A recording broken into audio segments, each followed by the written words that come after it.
Herkese salam, kanalıma xoş gəlmisiniz. Bugün sizlərlə birlikdə 6-cı sinif üzrə ümumiləşdirici tapşırıqları izah edirəm. Deməli, birinci sualdan başlayaq. Bizə deyir ki, verilmiş ifadələrin əvvəlcə cəmini, sonra isə fərqini yazın. Alınan ifadələri sadələşdirin. Deməli, A bəndinə baxsaq. Birinci, 7A üstəgəl 3, 7A üstəgəl 3 və 9 çıx 3A. Bu iki ifadənin əvvəlcə cəmini tapıram. Deməli, cəmini tapan zaman 7A və 3A. Bunlar oxşar hədlərdir. 7A-dan 3A-nı çıxıram. Olur 4A. Yəni, dəyişənli hissəmiz eynidə əmsalların fərqini tapmağımız kifayətdir. Və 3 üzərinə gəlsin 9-da aydındır ki, 12-dir. Deməli, biz burada cəmini tapdıq. İndi isə fərqini tapmalıyam. 7A üstəgəl 3 çıxılsın. Çıxdan sonra ifadə yazıramsa, ifadəni mötərizə içərisində yazmalıyam. 9 çıx 3A. Aha. İndi 7A üstəgəl 3. Əgər çıxdan sonra mötərizə yazılıbsa, onda mötərizənin daxilindəki hər bir hədd, yəni həm 9, həm də çıxılsın 3A.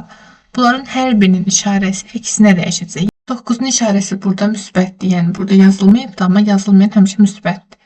İndi mötərizənin qarşısında çıxma işarəsi olduğu üçün işarəmiz əksinə dəyişir. Olacaq çıxılsın 9.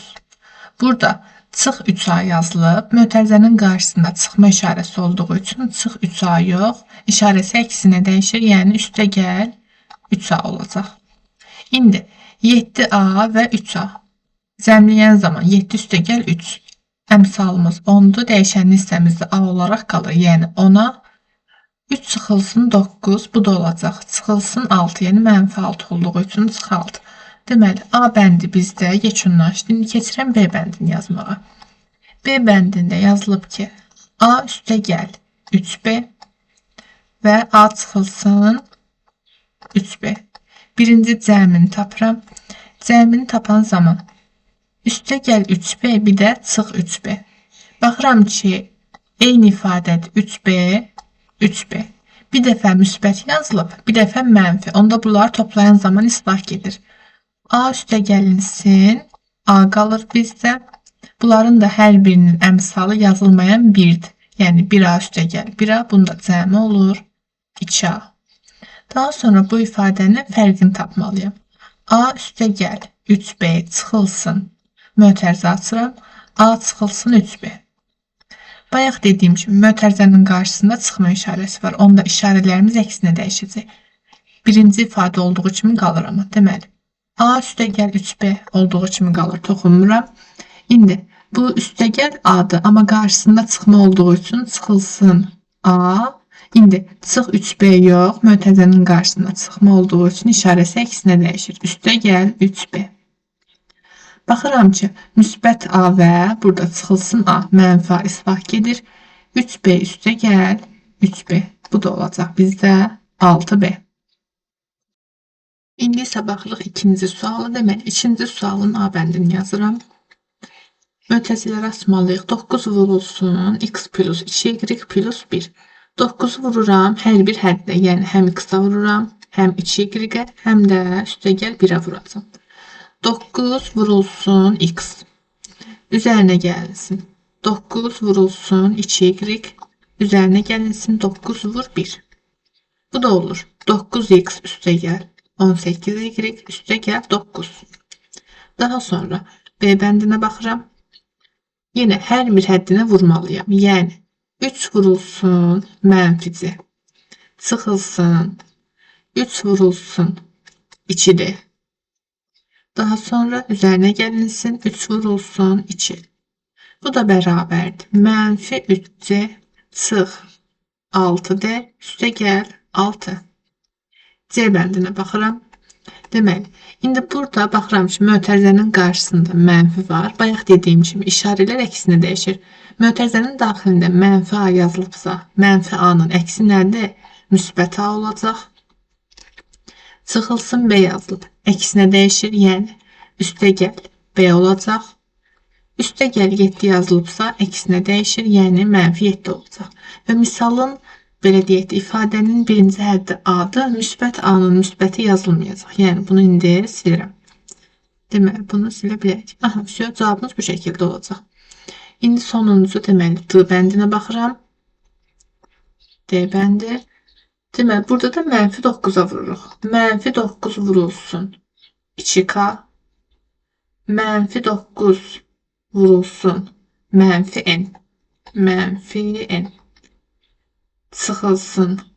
Yəni, mənfi 9 vurulsun. Yenə mənfi 9. Aha. Bərabər. Mənfini müsbətə vuranda mənfi alınır. Yəni, mənfi 18K.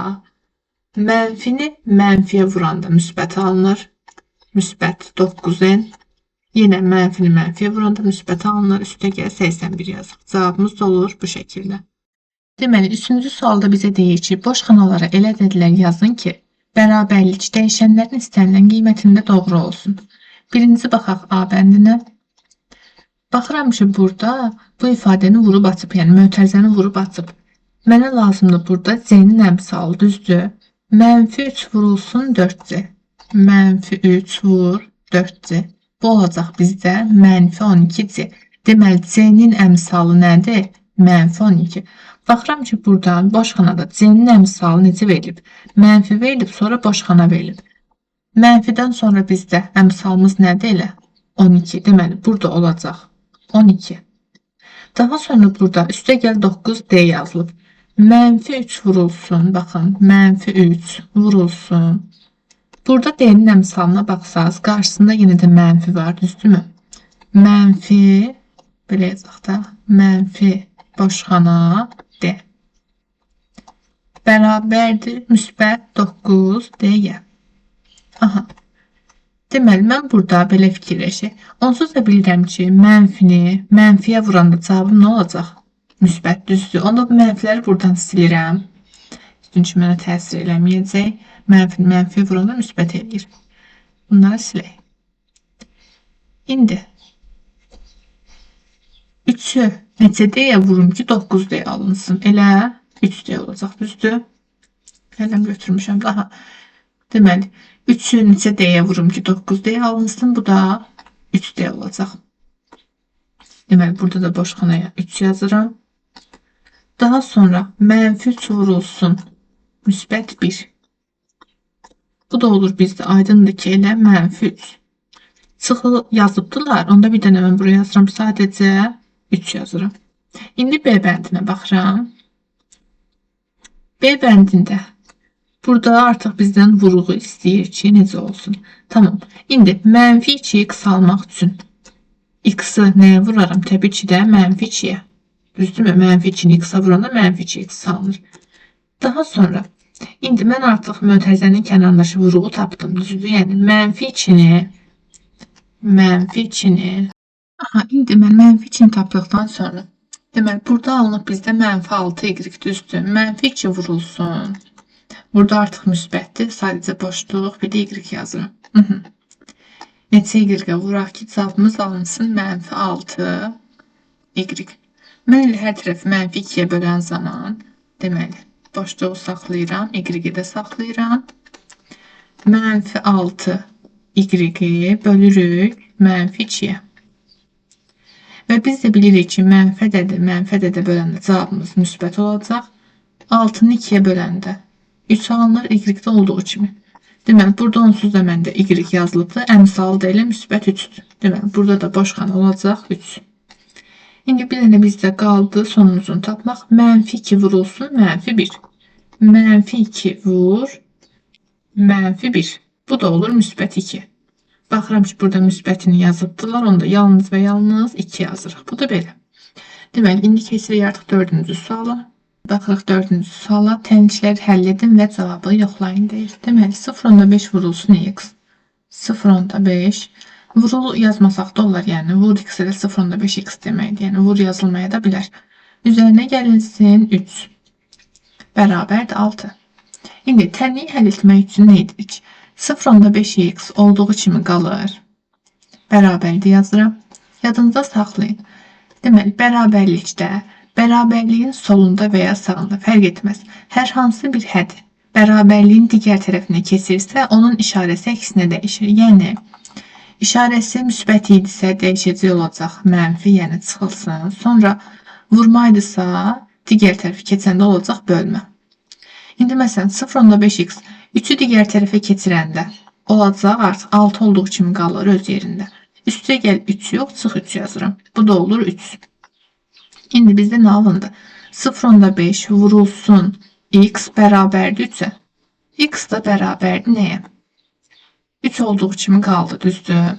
Hətta gəlsə bu 0.5 də yazım, daha aydın olsun. 0.5x bərabərdir 3'ə. İndi x tapmaq istəsəm, x bərabərdir 3 olduğu kimi qalır. 0.5 keçir digər tərəfə. İndi bu 0.5 necədir bizdə? Vurulsun 0.5. Amma digər tərəfə keçəndə olacaq, bölünsün 0.5. Aha. Bu da oldu bizdə. 3'ü əgər mən kəsir xətti ilə yazsam, yəni bölü kəsir xətti ilə əvəz etsəm, 3 bölünsün 0.5. Aha. Onluq kəsirə bölmə zamanı məxrəci onluqdan azad etmək lazımdır. Baxıram vergüldən sonra bir rəqəm gəlib, onda mən vergülü silirəm və bir dənə sıfırı sürətə əlavə edirəm. Bu da olur 30 bölünsün 5. Bu da aydındır ki 6'ya bərabərdir.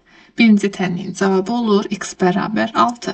Aha, növbəti tənliyimizə baxırıq. Yenə x-ları sol tərəfə yığmaq lazımdır. Deməli 3x olduğu kimi qalır. Burada mənfi 2x yazılıb. Mənfi 2x keçir tənliyin digər tərəfinə. İşarəsi əksinə dəyişəcək.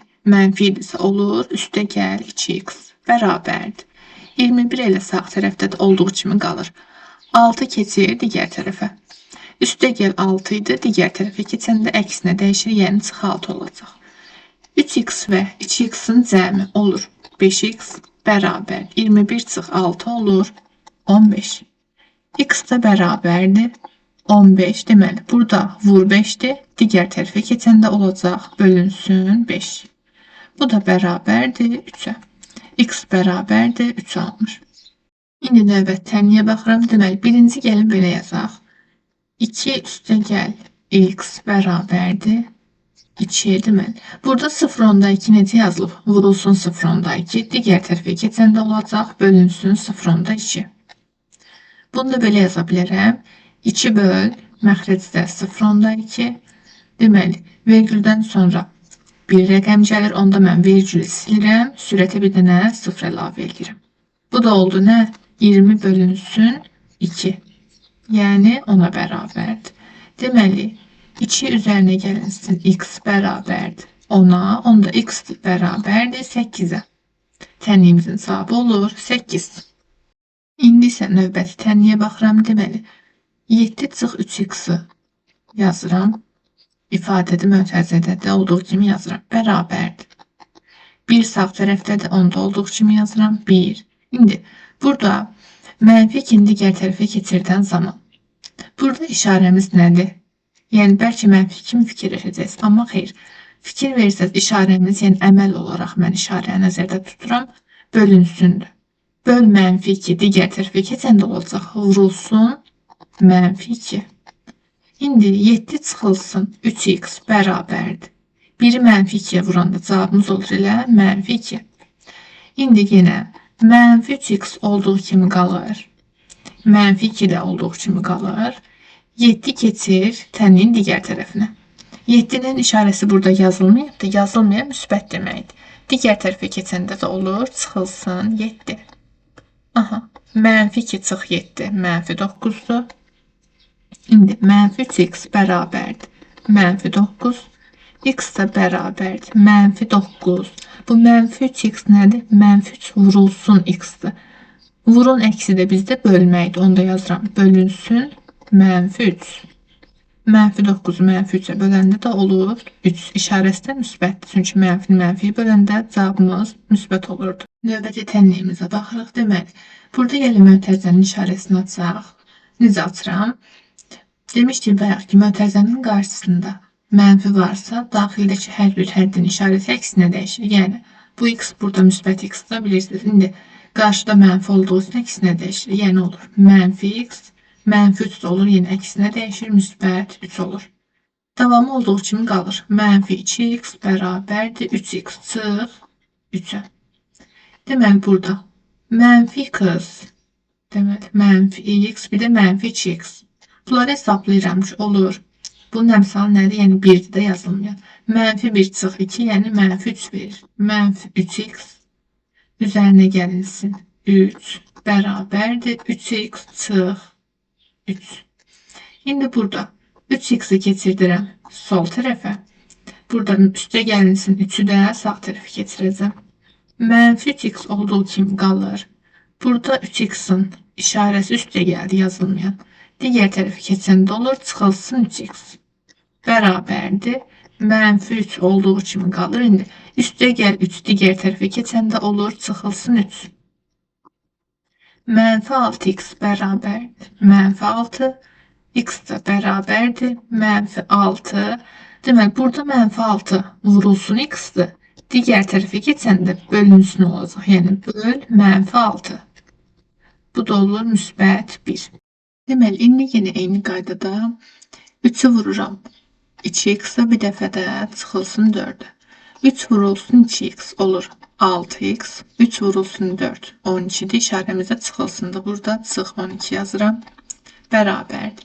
Mənfi 2'ni vururam bir dəfə 7'yə, bir dəfə də çıx 2x-a. Mənfi 2 vur 7 mənfi 14'dür. Daha sonra mənfi 2 vurulsun mənfi 2x, bu da olacaq 4x. Düzdür? İşarəsinə də fikir versəz, mənfi vurulsun mənfidir. Bu da olacaq üstə gəl. Üzərinə gəlinsin 8. İndi yenə x-ları sol tərəfə yığaq. Yəni 4x'i keçirdirəm tənliyin digər tərəfinə. 6x olduğu kimi qalır. Üstə gəl 4x idi. Digər tərəfə keçəndə əksinə dəyişir. Yəni çıx 4x olur. Bərabərdir. Mənfi 14 üstə gəl 8 bərabərdir. Mənfi 6 çıxılsın 12 keçir digər tərəfə. Çıx 12 yox, üstə gəl 12 yazacağım. Düzdür, əksinə dəyişir çünki. Aha. Bu da bərabərdir 6'ya. Deməli, 6x çıx 4x 2x'dir. 2x bərabərdir 6. Deməli, x də bərabərdir 6 böl 2. Yəni 3. İndi yenə mötərizəni vurub açırım. 2 vurulsun 2x olacaq 4x. 2 vurulsun mənfi 4 olacaq mənfi 8. Yəni çıx 8 yazıram. Üzərinə gəlinsin 14 bərabərdir.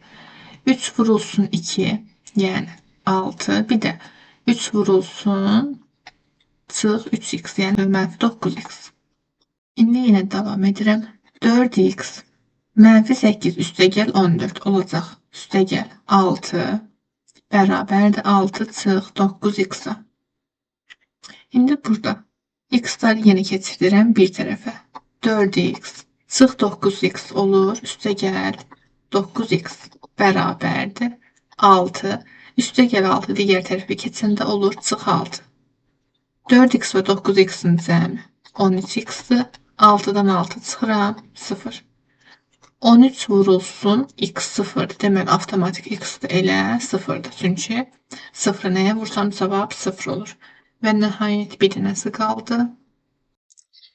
Deməli, yenə birinci mötərizəni vurub atmaq lazımdır.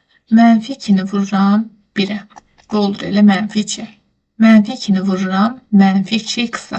Mənfini mənfiyə vururamsa üstə gəl olur. 2 vurulsun 2 4'dür və x də olduğu kimi yazırım. Bərabərdir.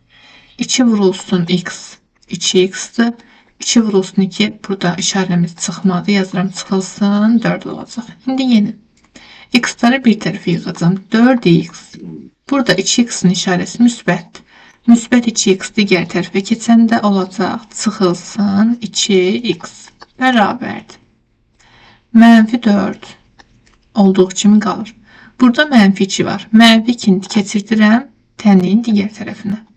İşarəsi əksinə dəyişəcək. Yəni olacaq üzərinə gəlinsin 2.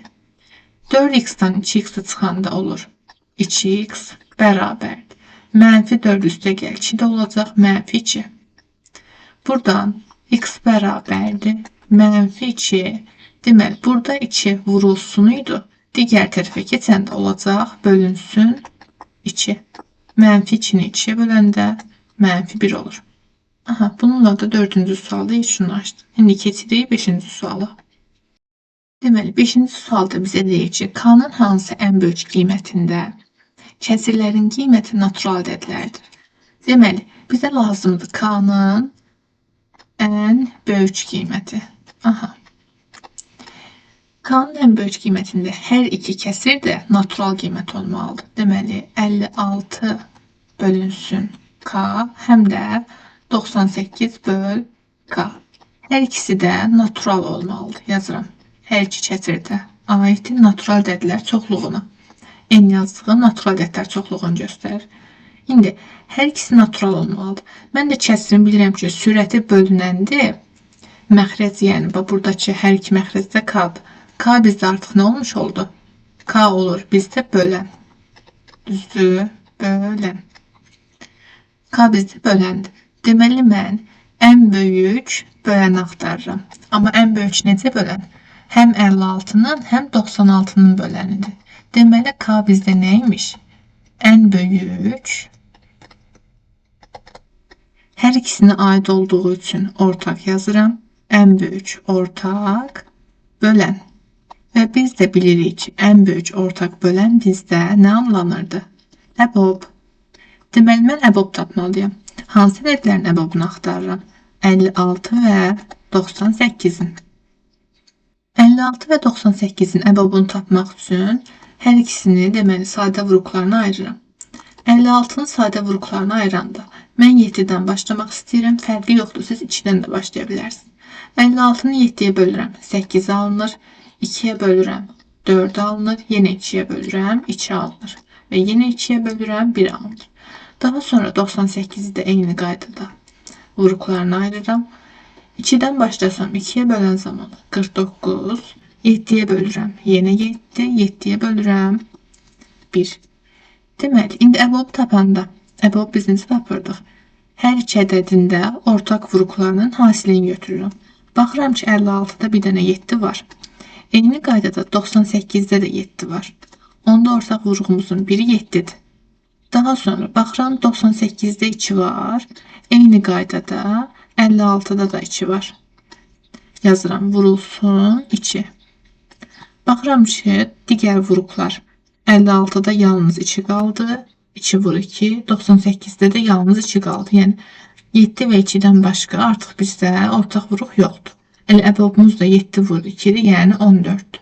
Deməli, cavabımız belə olur ki, K-nın ən böyük natural qiyməti oldu bizdə 14. 6-cı sual deməli, kəsri tam ixtisar edin deyir. Bu da sadə sualdır. 96-da 84 yazılıb. Deməli, bərabərdir. İxtisara istədiyiniz vuruqdan başlaya bilərsiniz. Məsələn, 2-dən başlayıram mən. 2-yə ixtisar aparanda sürətdə 84 böl 2, yəni 42 olur. Məxrəcdə 96 böl 2 olur, 48. 42 və 48 ortaq vuruq, məsələn, 6-ya ixtisar aparıram. 48-i 6-ya ixtisar aparanda 8, 42-ni 6-ya ixtisar aparanda 7. Baxıram ki, artıq 8 və 7-nin ortaq vuruğu yoxdur, yəni ixtisar olunmur. Deməli, cavabımız oldu 8-də 7. Növbəti 90-da 72 yazılıb, 90-da 72. İxtisar eləməyə başlayıram mən 9-dan. Məxrəci, yəni 90-ı 9-a ixtisar aparanda 10, 72-ni 9-a ixtisar aparanda 8. 10 və 8-in yenə də ixtisar oluna bildiyini görürəm. 2-yə ixtisar aparıram 5, 8-i 2-yə ixtisar aparıram 4. 5 və 4-ün artıq ortaq vuruğu yoxdur. Cavabımız olur 5-də 4. Növbəti 306-da 270. Deməli, burada ixtisara başlayıram 9-dan. Sürəti 9-a ixtisar aparıram 30. Məxrəcdə 306 yazılıb. 9-a ixtisar aparanda 30-un içində deməli 3 dəfə 36, 4. Baxıram ki, 34-də 30 alınır. Yenə də ortaq vuruq var. 2-yə ixtisar olunur. 34-ü 2 aparıram. 17, 32 aparıram. 15.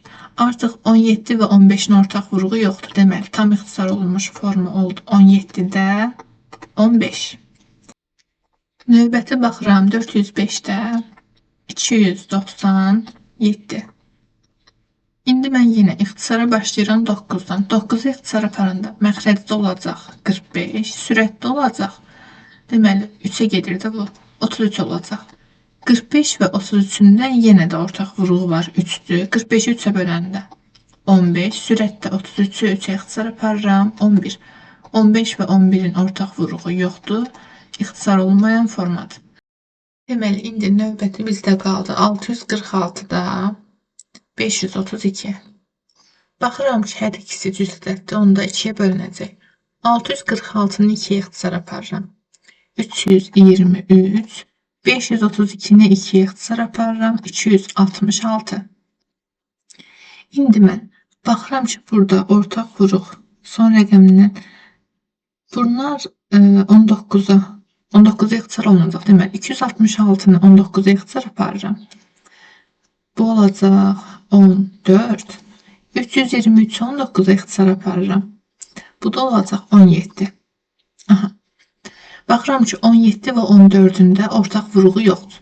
Onda cavabımız elə 17-də 14 olacaq. İndi 1036-da 1036-da 840. 840.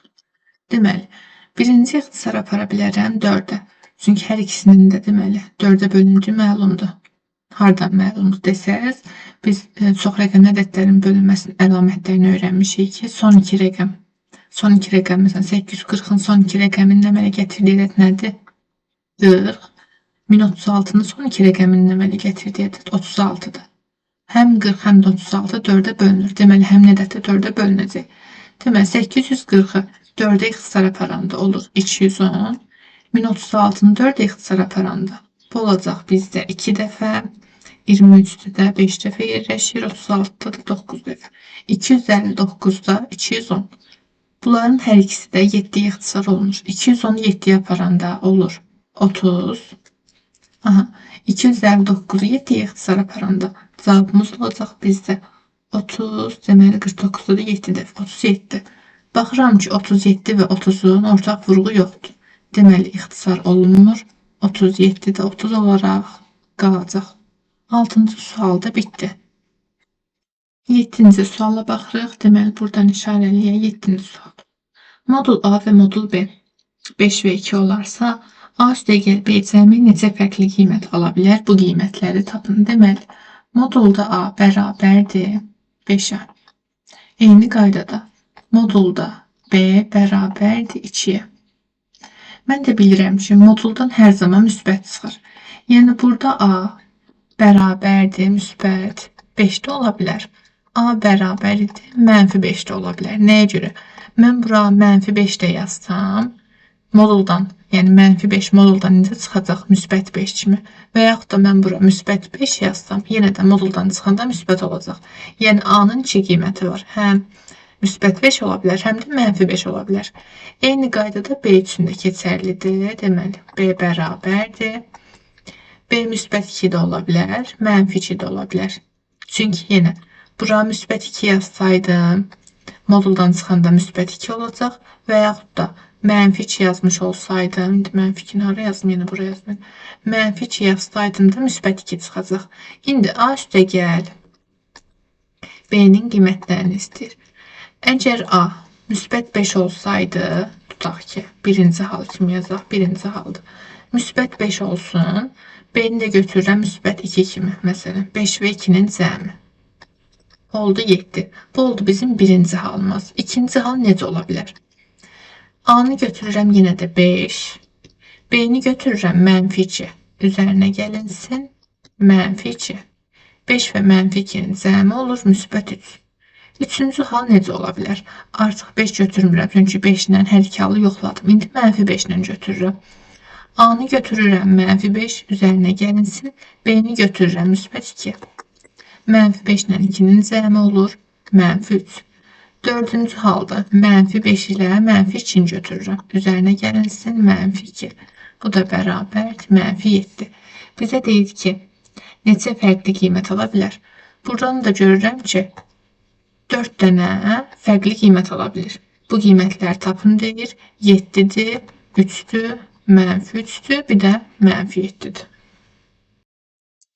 İndi baxırıq 8-ci suala.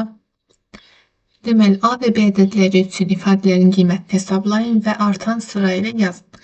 Gəlin birinci A-nı hesablayaq. A bərabərdir. Mənfi 6-nın kvadratı yazılıb. Bu olacaq bizdə mənfi vurulsun deməli 6'nın kvadratı 36 deyilir. Mənfi 36 olacaq. B bərabərdir. Mənfi 3'ün mötərizədə kvadratı. Aha, burada artıq fərqi var. Çünki əgər qüvvətimiz cütdürsə və mötərizə yazılıbsa mənfi ədədin ətrafında, onda cavabımız müsbət olacaq. 3'ün kvadratı da 9'dur. A bərabərdir mənfiyə. Çünki burada mötərizə yazılmayıbdır. Ona görə cavabımız mənfi olur. Amma B, yadınızda saxlayın, mənfi ədədin mötərizədə qüvvəti yüksəldirəmsə cavabım müsbət olacaq. A və B-ni tapdıqdan sonra gətirirəm, yerinə qoyuram. A vurulsun, B-ni tapaq. A vur B.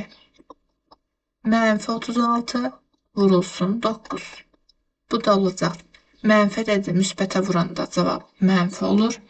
Vuranda da deməli sonu 4, 5 yadda 270, oradan da 324 olacaq. A bölünsün B-ni tapın deyir. A böl B. Mənfi 36 böl 9. Mənfini müsbətə böləndə cavabımız mənfi olur. 36'nı 9'a böləndə 4 olur. A çıxılsın. B-ni tapaq. Mənfi 36 çıx 9. Mənfi 45. 2A. Ay yox, A mənfi A qaldı burada. Aha, mənfi A üstə gəl B. Aha, indi burada məndə A bərabərdir mənfi 36, amma mənfi A mənfi yazıram qarşısına. Mənfi 36'nın qarşısına mənfi yazanda mənfi vur mənfi olur müsbət. Müsbət 36 olacaq. Yazıram bura. Müsbət 36 üzərinə gəlinsin 9. Bu da olur bizdə 45. İndi yazaq 2A çıxılsın, yox vurulsun mənfi B. 2 vurulsun.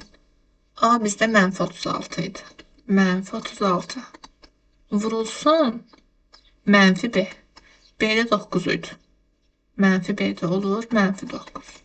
Mənfi ədədə vuranda cavabımız olacaq müsbət. 36'nı da vururam 9'a. Bu da olur 324. İndi bizə deyir ki, ədədlər artan sıra ilə yazın. Artan sıra deyəndə azdan çoxa doğru olmalıdır. Deməli, mənfilərlə başlamaq lazımdır. Burada mənfi cavablarımız mənfi 324'dür, mənfi 4'dür, mənfi 45'dir. Aha. Ən böyüyümüz 324'dür. Düzdür. İfadeləri artan sırayla yazmaq lazımdır. Ən böyüyü 324. Gəlin birinci ədəd oxunda yazaq. 324'dən əvvəl 45. İndi mənfi ədədlərə baxanda mənfi ədədlərdən ən kiçiyi mənfi 324'dür. Mənfi 324. Sonra artan sırayla gəlir mənfi 45 və ən sonunda da mənfi 4. Deməli, artan sıra bu şəkildə olmalıdır. İndi bunların uyğun ifadələrini yazmaq lazımdır. Mənfi 324 A vur B idi. Yazıram. A, B, virgül, sonra mənfi 45. A çıx B'dir. Yenə virgül, sonra mənfi 4. A bölünsün B'dir. Yenə virgül. Gəlir bizdə 45, yəni mənfi A üstə gəl B, virgül və nəhayət 2A vur mənfi B. Bu da belə. 9-cu sual. X və Y-in verilmiş qiymətlərində ifadələrinin qiymətini tapın və müqayisə edin. A bəndinə baxsam. Deməli, X-imiz 7-dir, Y-imiz 2-dir. Modulda X üstə gəl Y tapaq biz birinci. Modulda X-in qiyməti 7-dir. Y-in qiyməti 2'dir. Bu olur bizdən modulda 9. Bilirəm ki, moduldan da müsbət çıxır. Cavabımız olur elə 9. İndi isə deyir, modul X üstə gəl, modul Y tapın. Modulda 7 üzərinə gəlinsin, modulda 2. Mən də bilirəm ki, modulda 7-dən müsbət 7 çıxır. Üzərinə gəlinsin, modulda 2-dən də müsbət 2 çıxır. Bu da olur yenə 9. Deməli, A bəndində müqayisə aparsam, birinci və ikinci ifadə bir-birinə baxıram ki, 9 bərabər 9 alındı da. Bir-birinə bərabərdir. B bəndinə baxaq. Burada X mənfi 7'dir, Y 2'dir. Modulda X'in yerinə mənfi 7 yazıram. Üzərinə gəlinsin, Y yəni 2 olacaq. Bu da bərabərdir. Modulda mənfi 5. Modulda mənfi 5'dən də müsbət 5 çıxır. Daha sonra Modulda x, yəni ikinci hal yazıram. Modulda x olur. Modulda -7 üzərinə gəlinsin. Modulda 2. -7-dən çıxır bizə -7. Daha sonra modulda 2-dən də yenə -2 çıxır. Bu da olur 9. İndi müqayisə işi aparsam 5 kiçikdir 9-dan. Daha sonra C variantına baxıram. Burada x 7-dir, y -2-dir. Modulda 7 üzərinə gəlinsin. -2. Aha. Bərabərdir. 7 çıxılsın 2. Yəni modulda 5 alınır. Modulda 5-dən də elə müsbət 5 çıxır. Daha sonra modulda 7 üzərinə gəlinsin. Modulda -2. Bərabərdir. Modulda 7-dən müsbət 7 çıxır. Modulda -2-dən də müsbət 2 çıxır. Bu da olur 9. Deməli, biz yenə burada müqayisə işi aparmalıyıq. 5 kiçikdir 9-dan. Və nəhayət deyə bəndinə baxıram. X -7-dir. -7 üzərinə gəlinsin. Y də -2-dir. -2. Bu olacaq bizdə modulda -7 çıx 2. Bu da bərabərdir modulda -9. Modulda -9-dan da çıxır müsbət 9. Və daha sonra modulda -7 üzərinə gəlinsin. Modulda -2. Bərabərdir. Modulda -7-dən müsbət 7 çıxır. Modulda -2-dən müsbət 2 çıxır. Cavab da olur 9. Burada da yenə müqayisə aparsam 9 bərabərdir 9-a. İndi baxırıq 10-cu suala. Deməli, 10-cu sualda bizə deyir ki, əçab K və 75 ədədlərinin deməli, bərabərdir 75 olarsa, K-nın mümkün qiymətlərini tapın. Gəlin bunu yazaq. Əçab K və 75 bərabərdir 75-ə. Uşaqlar, yadınızda saxlayın. Əkobda və əbobda verilmiş 2 ədəddən biri cavabınızdır əgər. Baxın, K və 75 verib, cavabımız 75 olub. Deməli, bax bu K və 75 bir-birinə qalıqsız bölünür. Yəni, bu ədədlər bir-birinə bölünür. Və əkobda necə idi açılış? Ən kiçik ortaq bölünən, düzdür? Bölünən. Deməli, əkobun son hərfi B oldu bizdə bölünən. Deməli, bölünən bərabər cavabımız nədir? 75. Deməli, bölməməli belə olacaq. Bölünənimiz 75-dir, bölənimiz K-dır. İndi bu ifadə necə yaza bilərəm? 75 bölünsün, K-nı kəsik xətti kimi yaza bilərəm. Deməli, K bizdə böləndir. Düzdür? K bizdə böləndir. Aha. İndi bizə deyir ki, K-nın mümkün qiymətlərinin cəmini tap. K 75-in bölənidir. Deməli, mən 75-in natural bölənlərini tapmalıyım. 75-in bölənləri hansılardır? Qiymətlərin cəmini istəyir də. Aha, qiymətlərini tap. Deməli, 75-in bölənləri 1-dir. Daha sonra 2-yə bölünmür, 3-ə bölünür. Hətta gəlin bunu bu şəkildə yazaq, daha yaxşı olsun. Aha. 75-in bölənləri 1-dən başlamıram da artıq 3-dən başlayıram. 3-ə böləndə alınır 25, 5-ə böləndə alınır 5 və 5-ə bölürəm yenə də 5-dir. Aha. Deməli, 75-in bölənləri 1-dir, 3-dür, daha sonra 5-dir, daha sonra 15-dir. Aha. Nəyə görə 15 yazdım? 3 vurulsun 5-ə də bölünür axı, düzdür? 15-ə də bölünür. Daha sonra 5 vurulsun 5'e de bölünür. Yani 25'e de bölünür. Ve 75'in özüne de bölünür. Deməli, K-nın mümkün qiymətlərinin sayı 6 dənədir. Mümkün qiymətlərini tap deyir, cəmlə demir, ona görə elə burada da saxlayıram. Deməli, indi isə baxıram 11-ci suala. Deyir ki bizə, əbob A və 24 bərabərdir 12 olarsa, A-nın ən böyük 2 rəqəmli qiymətini tapın. Deməli, əbob bizdə nə idi? Ən böyük ortaq bölən, düzdür? Bölən. Bu da bizdə bərabərdir 12'ye. Yəni 12 bizdə böləndir. 12'ye bölünən bir ədəd. A-nın ən böyük 2 rəqəmli qiyməti. Ən böyük 2 rəqəmli hansı ədəddir ki 12'ye bölünür? Necə tapmaq olar bunu? 12'ni vururam. Məsələn 8'e vuranda nə alınır? 96. Elə ən böyük rəqəmli 12-yə bölünəndə 96-dır. Normalda cavabı 96 götürə bilərdim. Amma mənə deyir ki, A ədədi 1-də 24. Bax, bu ikisinin əbobu 12 olmalıdır. Əgər mən 96 və 24-ün əbobunu axtarsam, 96 və 24-ün əbobu 24 olacaq. Çünki ədədlərdən bir digərinə bölünən zaman 96 və 24 bir-birinə bölünür. Bölünəndə cavabımız deməli ədədlərdən kiçik olanı idi. Yəni əbobumuz 24. Amma mənə lazımdır əbob 12 olsun. Onu 96-da götürməyəcəm mən. 12 vur 7-ni götürürəm. Bu olur 84. İndi gəl 84 və 24-ün əbobunu axtarıram. Baxıram ki, burada 84 və 24 bir-birinə bölünmür. Əla. Əbobumuz da bərabərdir elə 12-yə. Deməli, ən böyük 2 rəqəmli olan olacaq bizdə 84. 96-nı götürməmə səbəbimiz də dedim ki, 96-nı götürsək, bu zaman əbobumuz 24 olur. Amma mənə 24 yox, 12 olsun deyir əbob. O səbəblə də ən böyük 2 rəqəm ədədi götürürəm mən. A bərabərdir 84. İndi isə baxırıq 12-ci suala. 12-ci sualda dəyişənin verilmiş qiymətlərindən bərabərsizliyi ödəyənləri seçin deyir. A bəndinə baxıram ki, 8 kiçikdir 5x üstə gəl 18. Deməli, yəni elə bunu normal şəkildə həll eləyək. Yəni 18-i keçirsəm digər tərəfə 8 olduğu kimi qalır. Üstə gəl 18 digər tərəfə keçəndə olur çıxılsın 18. Kiçikdir 5x-dan. 8-dən 18 çıxanda -10 kiçikdir 5x-dan.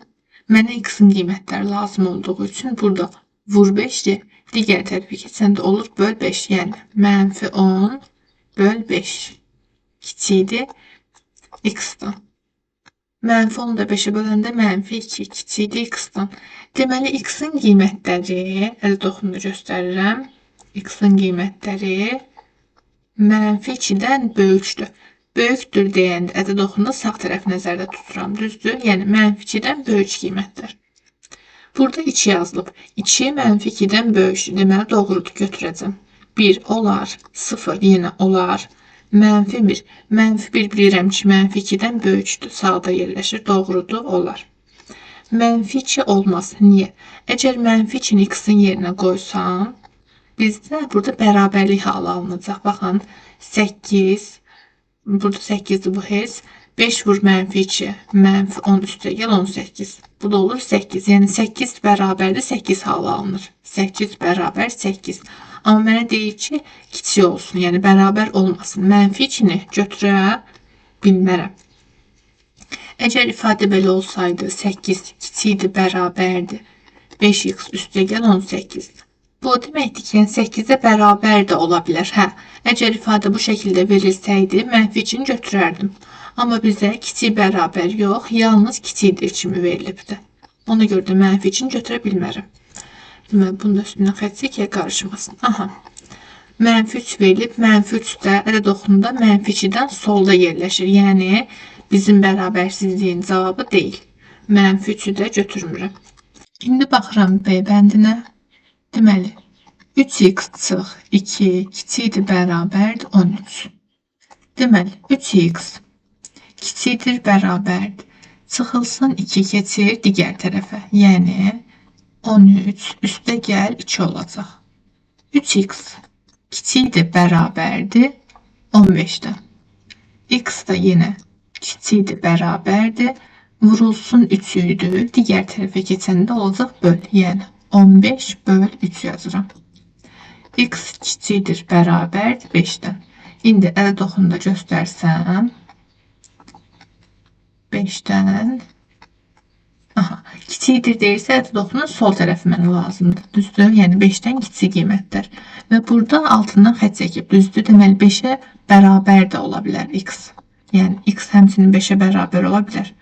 Bunu da ədəd oxunu dairəyə alıb içini dolu göstəririk. Yuxarı siniflərdə keçəcəksiniz. dairənin içini qaralayırıq ki, yəni x bərabər 5 həllini götürəcəyik. Yəni bu x bərabər 5 ola bilər. İndi gəlin baxaq. Mən dedim ki, 5-dən kiçik olsun, yəni sol tərəf. Mənfi 2 5-dən kiçikdir. Doğrudur. 0 5-dən kiçikdir. Doğrudur. 3 5-dən kiçikdir. Doğrudur. Mən dedim ki, x bərabər 5 də ola bilər. Bu da doğrudur, amma 6-nı ala bilməz. 13-cü sual. Deməli, bizə deyir ki, 75 ədədinin A ədədinə bölünməsindən alınan qalıq 3-ə, 85 ədədinin A ədədinə bölünməsindən alınan qalıq isə 1-ə bərabərdir. A-nın ən böyük qiymətini tapın. Deməli, uşaqlar, gəlin belə yazaq. 75 bölünsün A ədədi bərabərdir. Biz burada natamam qisməti bilmirik, düzdür? Bilmədiyim üçün natamam qismət hər hansı bir hərflə işarə edə bilərsiniz. Məsələn, mən dəyişən olaraq B götürürüm. Natamam qismətimiz olsun B. Qalığımız da deyir ki, 3-ə bərabərdir. Aha. İkinci halda isə deyir ki, 85 ədədinin A ədədinə bölünməsindən alınan qalıq 1-dir. Natamam qismət bilmədiyim üçün bunu da hər hansı bir C dəyişəni kimi ifadə edirəm. Qalıq da bərabərdir 1-ə. Biz qalıqlı bölmə əməlindən bilirik ki, bölünən hər zaman bərabərdir. Deməli, bölünən bizdə 75-dir. Bərabərdir. Natamam qismət və bölənin hasili, yəni B və A-nın hasili üzərinə gəlinsin qalığa bərabərdir. İndi mən buna əsasən 3-ü keçirsəm bərabərliyin sol tərəfinə nə əmələ gələcək? 75. Üstə gəl 3 digər tərəfə keçəndə olur çıx 3, düzdür? Çıx 3 bərabərdir. A vur B. Yəni 72 bərabərdir A vurulsun B-yə. Aha. Onda belə çıxır ki, 72 A ədədinə qalıqsız bölünür. Çünki artıq burada qalıq qalmadı. Düzdür? A və B-nin hasili 72-dir. 72 A-ya qalıqsız bölünür. İndi gəl eyni qaydanı burada ikinci üçün də tətbiq edək. 85 bərabərdir. Bölən, yəni A vurulsun natamam qismət C, üzərinə gəlinsin qalığa bərabərdir. Bu dediyim düstur, yəni qaydadır. Bunu bilməyənlər qayda dəftərinə yazıb qeyd eləsin. Yəni necə yaza bilərsiniz? Belə yazın ki, bölünən bərabərdir. Bölən vurulsun natamamını yazıram birbaşa. Natamam qismət. Qismət üzərinə gəlinsin qalıq. Qalıq. Baxın, bu düstur, yəni bilməyənlər dəftərinə qeyd etsin. Bu bölən vurulsun. Vurulsun natamam qismət. Bu bir yerdədir. Natamam qismət. Aha. İndi 85-də A və C-nin hasili üzərinə gəlinsin 1-ə bərabərdir. Üstə gəl 1-i digər tərəfə keçirdəndə nə olacaq? 85 çıxılsın 1 bərabərdir. A vurulsun C. Buradan da alınır 84 bərabərdir. A vur C. Deməli 84 A-ya qalıqsız bölünür. Həm 72, həm də 84 A-ya qalıqsız bölünür. Düzdürmü? Yəni A burada böləndir. Düzdür? Yəni 72-də A-ya qalıqsız bölünür. Bu zaman B alınır. 84 də A-ya qalıqsız bölünür. Bölmə yazırdım. Bərabər getdi. Bunu düzəldək. Aha. 84 də A-ya qalıqsız bölünür və hər hansı bir C-də də alınır. Deməli, mən 72 və 84-ün əbobunu tapmalıyam, yoxsa əkobunu? Baxın, A burada nədir? Bölən. A burada bərabərdir, bölən. Əbob yoxsa əkobun son hərfi bölən idi. Əbob, düzdür? Əbob. Çünki əbobda ən böyük ortaq bölən idi. Məndən də A-nın ən böyük qiymətini istəyir. Elə baxın, elə böyük sözündən də başa düşə bilərsiniz. Deməli, 72 və 84-ün əbobunu axtarıram. Əbob bərabərdir. Bunu gəlin biz burada vuruqlarına ayıraq. 72-ni vuruqlarına ayıranda 2-yə bölürəm. 36, 2-yə bölürəm. 18, yenə 2-yə bölürəm. 9, 3'ə bölürəm 3, 3'ə bölürəm 1. 84'ü də eyni qaydada yazıram. Məsələn 7-dən başlasam, 7-yə böləndə 12, 2-yə böləndə 6, 3'ə böləndə 2, 2'yə böləndə 1. İndi əbab da bizdə nə idi? Ortaq olanların hasili. Baxıram ki, burada ortaq olan, burada 2 var, burada da yenə var. Onu da yazıram 2 vurulsun. Burada bir dənə də 2 var. Baxaq görək, yenə var, burada var. Bir dənə də 2 var. Yazıram vurulsun 2. Başqa burada ortaq məsələn 3 var. Burada da 3 var. Vurulsun 3 yazıram. Vur 3. Başqa ortaq vuruq yoxdur.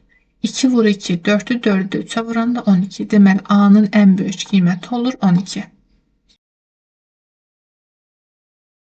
İndi isə baxırıq 14-cü suala. Deməli məktəb kitabxanasına 18 fizika, 18 fizika və 30 riyaziyyat dərsliyi. 30 yazıram. 30 riyaziyyat dərsliyi gətirdilər. Hər rəfə yalnız bir fənn üzrə dərslik yığmaq lazımdır. Burada nə demək istəyir? Yəni məsələn bir rəfimiz var burada, tutaq ki. Bu rəfə həm fizika, həm riyaziyyat kitablarını yığmayacaq. Yəni yalnız eyni növ dərsliklər qoyacaq. Belə yazaq da, həm riyaziyyat, həm də fizikanı eyni bir rəfdə yerləşdirmək olmaz. Bir rəfdə deməli, düzəldək. Bir rəfdə yalnız riyaziyyat ola bilər, nöqtə, yəni ancaq riyaziyyatlar və yaxud da yalnız fizika ola bilər. Bunu da yerləşdirək. Məsələn, fizika, fizika, fizika. Nöqtə, mən bilmirəm də hər rəfdə nə qədər var. Birinci növbədə, yəni bu cümlənin mahiyyətini başa düşmək lazımdır. Sonra davam edirəm. Bütün rəfləri eyni sayda dərslik yığmaq üçün ən az neçə rəf lazımdır? Bütün rəflərə eyni sayda dərslik yığırsa, onda bu deməkdir ki, yəni bir rəfdə 5 dənə kitab varsa, digər rəfdə də 5 dənə kitab var. Yəni birində 5 dənə riyaziyyat varsa, digərində də məsələn 5 dənə riyaziyyat var, onda digərində də 5 dənə fizika olmalıdır. Amma mən 5 olduğunu bilmirəm. İndi o 5'i tapmaq lazımdır. Bəlkə də 5 deyil, düzdür. Hətta burada 5 olmayacaq. İndi mən həmin rəqəmi tapacağam ki, hər rəfdə necə kitab var. Hər rəfdə necə kitab olduğunu tapmaq üçün mən bilirəm ki, 18'in vuruğu olmalıdır. Yəni 18'i elə bir ədədə bölməliyəm ki, tam bölünsün, düzdür. Rəfdəki kitabların sayını tam bölünməlidir. Mən də həmin qiyməti bilmirəm neçədir. Eyni qaydada məsələn bura bir boş xana qoya bilərik də. Eyni qaydada 30 üçün də keçərlidir. Kitabların sayı 30 riyaziyyat kitabıdır. 30'u mən neçə kitab kimi bölüm ki, yəni qalıqsız bölünməlidir həmin kitabların sayına ki, rəfləri yerləşdirə bilim. Yəni mən hər hansı bir ədəd axtarıram ki, bu ədəd həm 18'ə bölünsün, həm 30'a bölünsün. Yəni 18 və 30'un ortaq bölənini axtarıram. Ortaq böləni. Biraz səliqəli olmadı, amma ortaq böləni. Yəni hər rəfdəki kitabların sayı 18 və 30'un ortaq bölənidir. Məsələn 2 götürsəm, 18'i də 2-2 yerləşdirmək olar, düzdür. Məsələn 18 kitabı 2-2 yerləşdirəndə 9 dənə rəf alınacaq, düzdür. Rəflərin sayı ilə 9'un hasili 18 verir. Və yaxud da 30 kitab var riyaziyyat. 30 dənə riyaziyyat 2-2 paylaşdıranda 15 dənə rəf alınır. Ən sonunda rəflərini cəmin götürəcəm. Və yaxud da 3-3 paylaşdıra bilərəm. Məsələn 18 kitabı rəfləri 3-3 yerləşdirsəm 6 dənə rəf alınır. 30 dənə riyaziyyat kitabını məsələn 3-3 yerləşdirsəm 10 dənə rəf alınır. İndi mən hardan biləcəm 2-2 qruplaşdırmışam, yoxsa 3-3 qruplaşdırmışam? Fikir verin. Bizə deyir ki, hardaydı sual? Rəflərin sayı ən az olsun. Rəflərinin sayı ən az olması üçün məntiqlə düşünün. Rəfin sayı az olması üçün mən hər rəfə çox-çox kitab yerləşdirməliyəm. Düzdür? Yəni mən onda 18 və 30'un ortaq bölən, amma böyük ortaq bölənini axtarıram. Böyük ortaq bölənini axtarıram. Bu da ən böyük ortaq bölən məndə nə idi? Əbob. Deməli mən əbob 18 və 30'u axtarıram. 18'i vuruqlarına ayırıram. 2'ye bölürəm. 9, 3, 3, 1. Eyni qaydada 30 üçün də yazda 30'u 5'e bölürəm. 6, 3, 2, 2, 1. Əbob da bərabərdir. Bunların ortaq bölənləri 3'dür. Düzdürmü? 3, bir də 2'dir. Hər ikisində də 2 var. 3 və 2'nin hasili. Aşağıdan yazaq istəyirsə yerləşmə. 3 vurulsun 2. Bu da olur 6. Deməli mən, məsələn, 18 dənə kitab var, düzdür? Hər rəfə 6-6 yerləşdirən zaman 3 rəf lazım olur. 3 rəf. Və yaxud da 30 dənə riyaziyyat kitabı var, 6-6 yerləşdirəndə olur 5 dənə rəf. Aha, həlla. İndi nə soruşur məndən? Ən az neçə rəf lazımdır? Rəflərin də cəmini tapıram. Ən az mənə neçə rəf lazım oldu? 3 və 5 rəf. Bunların da cəmi olur 8 rəf. Cavabımız olacaq elə 8 rəf. İndi isə baxırıq 15-ci suala.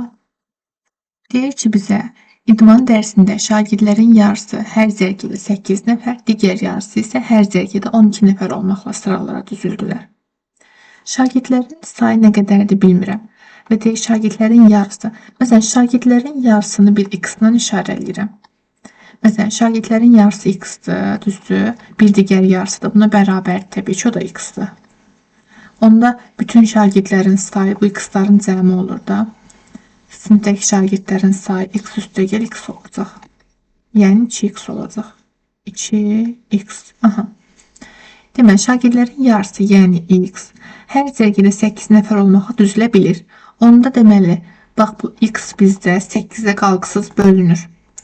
Eyni qaydada bir digər yarısı, yəni x, 12 nəfər olmaqla da düzülür. Onda 12'ye də qalqısız bölünür. X burada nədir? Bölünən, düzdür. X bizdə bölünəndir. Bölünən. İndi bölünəndir və mənə deyir ki, şagirdlərin sayı ən azı neçə ola bilər? Ən azı da kiçik kimi yazsam, ən kiçik bölünən. Ən kiçik bölünən bizdə əkobuydu. Deməli, mən əkob 8 və 12'ni axtarıram. 8 və 12'nin əkobunu tapmaq üçün də vuruqlarını ayırıram. 2, 4, 2, 2, 1. Eyni qaydada 12'də yenə 2'yə bölürəm. 6, 2, 3, 3, 1. Əkob da bərabərdir. Deməli, böyük olanı götürsəm, məsələn 12 vurulsun. Burada 2, 2, 2 var. 12'də olmayan nə var? Baxın, ortaq vuruqlar, məsələn, hər ikisində 2 var.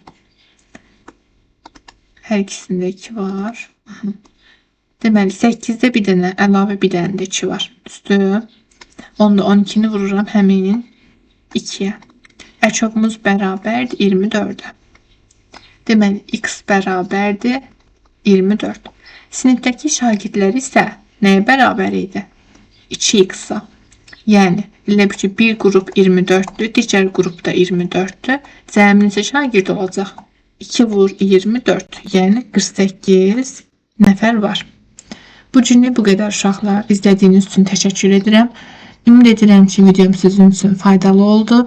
Bu videonun davamının gəlməyini istəyirsinizsə, kanala abunə olmağı, videonu bəyənməyi və şərh yazmağı unutmayın. Növbəti videolarda görüşənədək hələlik.